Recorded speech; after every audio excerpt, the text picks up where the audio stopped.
অধ্যক্ষ সন্দীপ ঘোষ ইস্তফা দেওয়ার পরেও কেন সমান গুরুত্বপূর্ণ পদে বহাল? হাইকোর্টে পরবর্তী নির্দেশ না দেওয়া পর্যন্ত কাজে বহাল নয় সন্দীপ ঘোষ। ন্যাশনাল মেডিকেলের অধ্যক্ষ হিসেবে দায়িত্ব নিতে পারবেন না সন্দীপ ঘোষ। পরবর্তী নির্দেশ না দেওয়া পর্যন্ত অধ্যক্ষ হিসেবে কাজে নয় সন্দীপ, নির্দেশ হাইকোর্টের। আমরা আন্দোলনকারীরা এই রায়কে স্বাগত জানাচ্ছি। এই ঘটনা একটা অস্বাভাবিক ঘটনা। আমরা একটা প্রপার স্বাস্থ্য পরিষেবার সাথে যুক্ত, রোগী পরিষেবার সাথে যুক্ত। যতক্ষণ না অবধি প্রকৃত দোষীদের শনাক্ত করা হচ্ছে, প্রকৃত কালপ্রিটদের শনাক্ত করা হচ্ছে, অ্যারেস্ট করা হচ্ছে এবং যথাযোগ্য শাস্তির ব্যবস্থা করা হচ্ছে, ততক্ষণ অবধি আমাদের এই আন্দোলন চলবে। এই তদন্তের একেবারে আসল মাথা পর্যন্ত যাক চাই।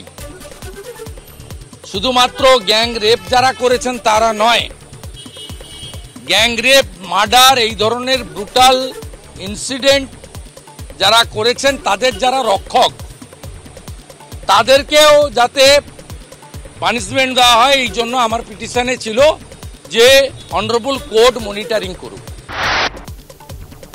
যে পশ্চিমবঙ্গের মুখ্যমন্ত্রী কলকাতার পুলিশকে বিশ্বের শ্রেষ্ঠ পুলিশ বলে, যেখানে একটা আসামি ধরা পড়ে গেছে এবং বলছে যে স্বীকার করে নিয়েছে, তাহলে তার সঙ্গে আর কে ছিল সেটা এখনো তাকে দিয়ে বলাতে পারলো না। দুটো লাঠির বাড়ি যদি আসামিটার পিঠে মারা হতো, আমার মনে হয় তখন সবই বলে দিত।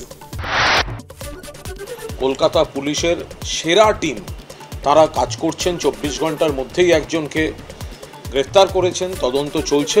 অন্য কোনো এজেন্সির হাতে তদন্ত যদি যায় আমাদের কোনো আপত্তি থাকবে না, এটা মুখ্যমন্ত্রী প্রথম থেকেই বলে এসেছেন। কিন্তু আদালত যখন দিয়েছেন তখন সিবিআই তদন্ত করবে।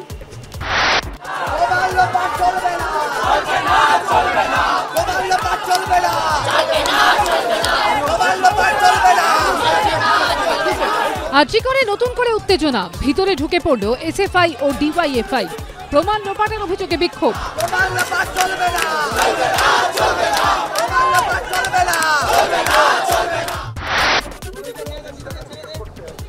আরজিকর মেডিকেলে মহিলা চিকিৎসককে ধর্ষণ ও খুনের প্রতিবাদে আন্দোলনে সামিল হতে গিয়ে বিক্ষোভের মুখে পড়লেন পরিচালক অপর্ণা সেন।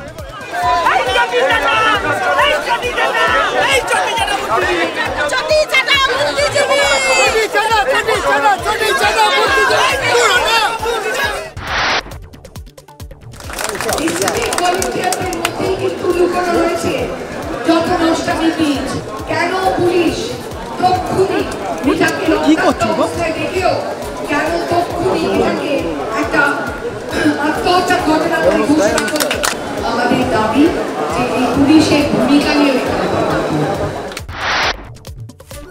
কাল রাজ্য জুড়ে আউটডোর বন্ধের ডাক চিকিৎসক সংগঠনের। সরকারি বেসরকারি হাসপাতালে ওপিডি বন্ধের ডাক সিনিয়র ডাক্তারদের। কাল ওপিডি বন্ধের ডাক রাজ্যের জয়েন্ট প্ল্যাটফর্ম অফ ডক্টরসের। এখন যারা কর্মবিরতি করছেন তাদের কর্মবিরতি তুলে দেওয়া উচিত। সরকার কাকে কোথায় রাখবে সব ব্যাপারে সবাই মন্তব্য করলে কি করে হবে? আন্দোলনকারীদের উদ্দেশ্যে মন্তব্য সৌগত রায়। সে সব ব্যাপারে যদি সবাই মন্তব্য করে তাহলে তো এই যারা আন্দোলন করছে তারা, সরকার কোথায় একজনকে রাখবে বা না রাখবে সেটা নিয়ে সবাই মন্তব্য করলে কি করে হবে? তাহলে তো বোঝা যাবে যে এদের মধ্যে কেউ কায়েমি স্বার্থ রয়েছে। আমাদের কলেজে যে কোনো আধিকারিক তিনি আমাদের অভিভাবক, অতএব আমাদের যদি কোনো অভিভাবকের প্রতি অভিযোগ থাকে তাহলে সেই অভিযোগ আমরা মুক্ত কণ্ঠেই জানাবো। এটার মধ্যে অন্য কোনো কায়েমি স্বার্থ কোট আনকোট কিছু নেই। আমরা আমাদের যে প্রপার সিকিউরিটি সেটুকুই আমাদের দাবি। বীরভূমের বক্তই হত্যাকাণ্ডের মামলায় চাঞ্চল্যকর।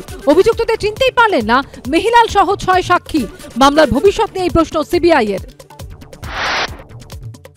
রেশন দুর্নীতি মামলায় ধৃত তৃণমূল নেতা আনিসুর রহমান ও তার দাদার 400 ব্যাংক অ্যাকাউন্টের হদিশ। আদালতে দাবি ইডির। ব্যাংক স্টেটমেন্ট সংগ্রহ করে চলছে তদন্ত।